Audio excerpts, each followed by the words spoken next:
자, 이어서 경호자유는 모의고사 4번 영상 99번 하겠습니다. 문제 14번부터입니다.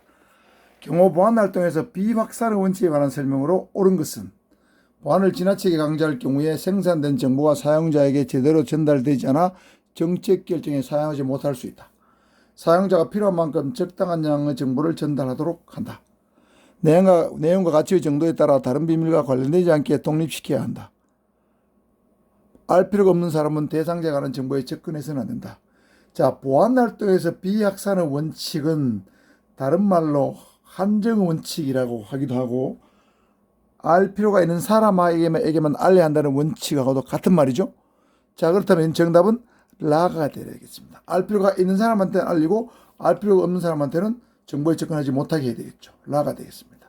자, 그러면 가는 보안을 지나치게 강조하면 정보가 제대로 전달 안 돼서 경호 정책 결정에 사용하지 못할 수 있다. 이거는 보안과 능률의 원칙이 되겠습니다. 사용자가 필요한 만큼 적당한 양의 정보를 전달하도록 한다. 자, 이거는 뭡니까, 여러분? 부분할 원칙이죠. 부분화 원칙입니다. 경호 정보에서는 적당성 원칙이지만 보안에서는 부분화의 원칙입니다. 내용과 가치의 정도에 따라 다른 비밀과 관련되지 않게 독립시켜야 한다. 이 말은 얼핏 들으면은 경호 비밀 분류에서 독립 분류의 원칙과 관계 있는 내용처럼 보이죠. 자, 그렇습니다. 비밀 분류에서는 그렇게 되지만은 또 보안 활동에서 측면에서 보면은 내용과 가치의 정도에 따라 다른 비밀과 관련되지 않게 독립시킨다. 이 말은 부분화의 원칙이 하나의 방법입니다. 부분화의 원칙, 경호 보안에서 부분화의 원칙이 한 방법, 다른 비밀과 관련되지 않게 독립시킨다. 이러면 부분화의 원칙입니다. 이 부분화의 방법에는 횡적 분화와 종적 분화 외에도 내용과 가치 정도에 따라서 다른 비밀과 관련되지 않게 독립시켜야 한다는 내용도 들어 있습니다. 자, 요 두 가지, 요거 두 가지 다 관련된 내용이 다가 되겠습니다. 자, 그래서 정답은 라인데 한정 원칙, 비확산 원칙, 한비 알아두시기 바랍니다. 한비. 그 다음에 전체 경호 보안의 원칙은 한부보 또는 한부능 이렇게 외우라고 했습니다. 3개 있죠? 15번입니다. 안전검증 방법에 대한 설명으로 바르지 못한 것은 건물 외부 검증은 승하차 지점 및 건물 외벽으로부터 확산하면서 실시한다. 건물 내부 검측은 위층에서 아래층으로 검측하는 것이 원칙이다.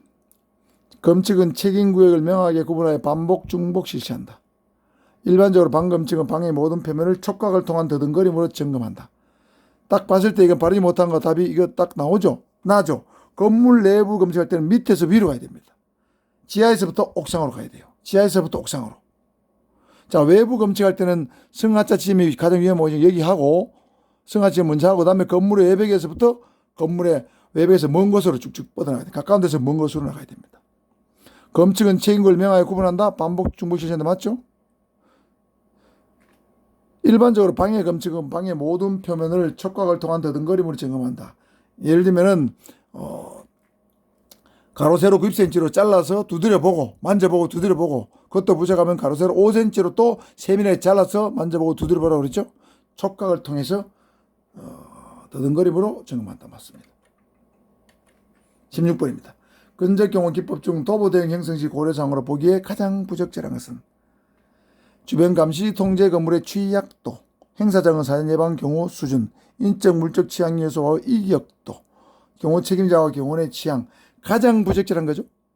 자, 감시 건물의 감시 통제 건물의 취약도, 창문이 많다. 굉장히 위험합니다. 도보 대응에서.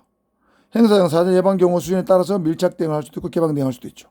인적 물적 취향 요소 이격도인데 우리 교재에는 인적 취향 요소와 이격도로 되어 있고 물적 취향 요소와의 물적 취향 요소 위치 여러 되어 있습니다. 그렇지만 위치란 것은 결국은 이격도와 비슷한 말이죠. 그래서 이것도 맞는 말일 수 있습니다. 그 다음에 경호 책임자와 경호원의 취향은 비교적 거리가 멀죠.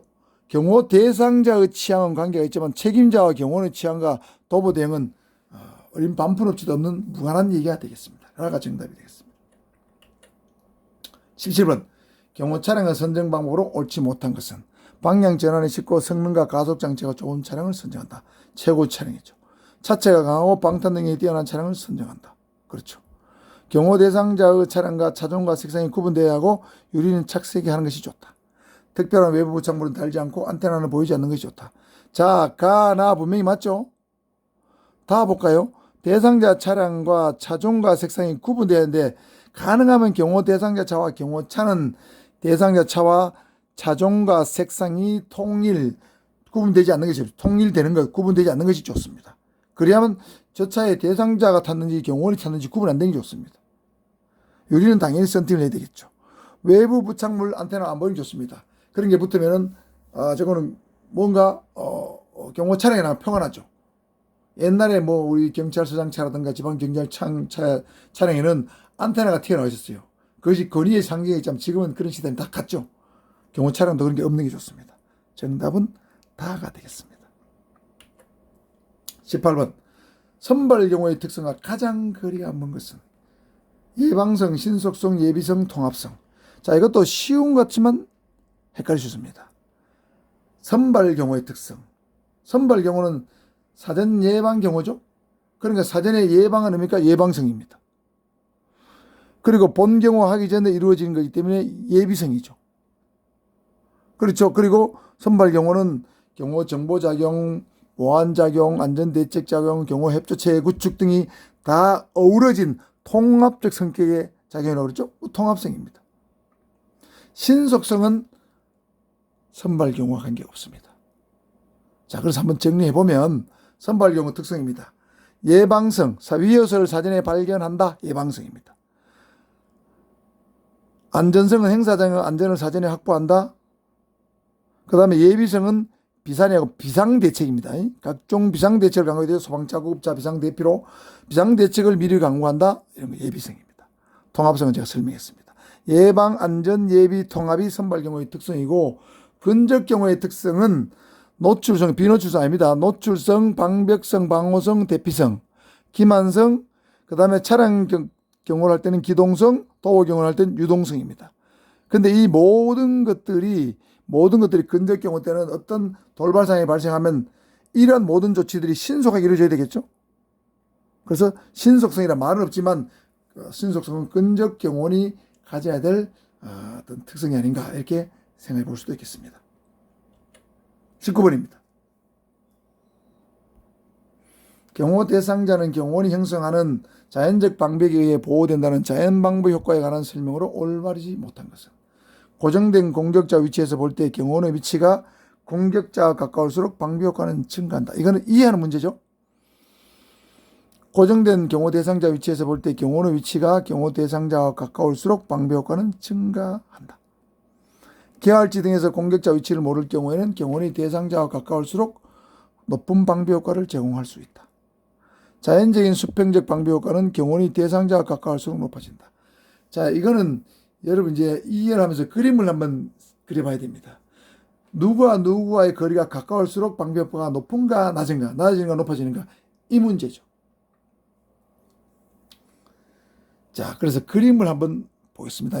공격자 위치가 고정된 사람이 공격자인가 대상자인가 볼 때 어떤 게 유리한지 보겠습니다. 자, 이렇게 볼까요? 자, 공격자가 여기 있고 대상자가 여기 있고 경호원 A, B가 있다고 칩시다. 자, 공격자가 고정되어 있다고 쳤을 때 공격자가 고정되어 있다면 대상자를 움직일 수 있다는 얘기죠. 공격자가 고정되어 있을 때는 경호원이 A에 있는 게 유리할까요? B가 있는 게 자연적 방법이 높아질까요? 공격자가 고정되어 있을 때. 자, 이 B가 이렇게 가까이 붙을수록 이 공격자는 이 대상자를 도저히 공격할 재간이 없죠. 고정되어 있기 때문에. B가 경호원이 공격자와 가까울수록 자연적 방비 효과는 높아집니다. 증가하죠. 자, 반대로 대상자가 고정되어 있고 공격자가 이동한다고 치면 이렇게 이동할 수 있겠죠. 그러면 A하고 B 경호원 중에서 어떤 것이 방비 효과가 높으냐, 자연적 방비 높은가 했을 때 만일 공격자가 이동한다고 치면 이 B는 거의 쓸모가 없죠.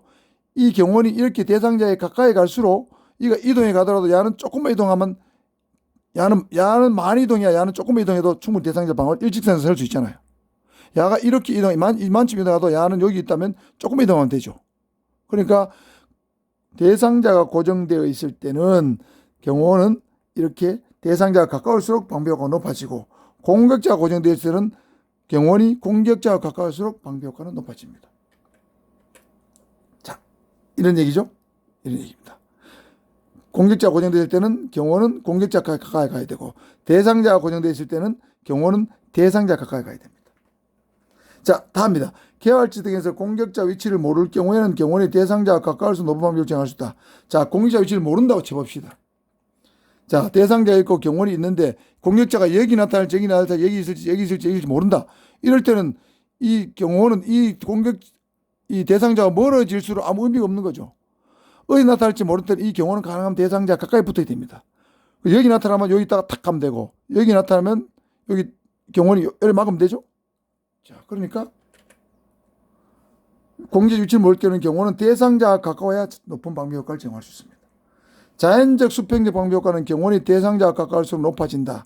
자, 자연적 수평적 방비 효과는 가만히 있을 때 경호원과 경호 대상자와 공격자가 가만히 있을 때 어떤 것이 자연적 방비 효과가 높으냐, 수평적 방비 효과가 높으냐 했을 때, 가만히 있다고 가정하면 이 경호원이 대상자와 멀어질수록, 즉 공격자와 가까워질수록 공격자는 아무것도 할 수 없어요.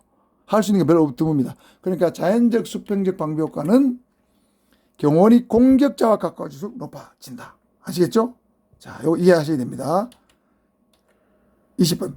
경호 임무 수행 시 행사장 안전구역 담당자 임무로 볼 수 없는 것은 안전구역 내 단임 출입로 선정, 대상 지역의 실무 화장 주치 파악, 행사장의 인적 물적 접근 통제 차단 계획 수립, 대상자 동서 및 좌석 위치 따른 비상대책 강구. 이거 앞에서 비슷한 문제 한번 다뤘죠. 자, 안전구역 내 단일 출입로 선정은 행사장 안전구역 담당자고 내부 담당자죠. 안전구역이니까. 단일 출입로 선정은 행사장 외부 담당자 업무이기 때문에 가가 틀렸습니다. 나다라는 내부 담당자의 업무입니다. 자, 이상 경학 모의고사 4회 한번 다뤄봤습니다. 수고하셨습니다. 구독 눌러주시고요.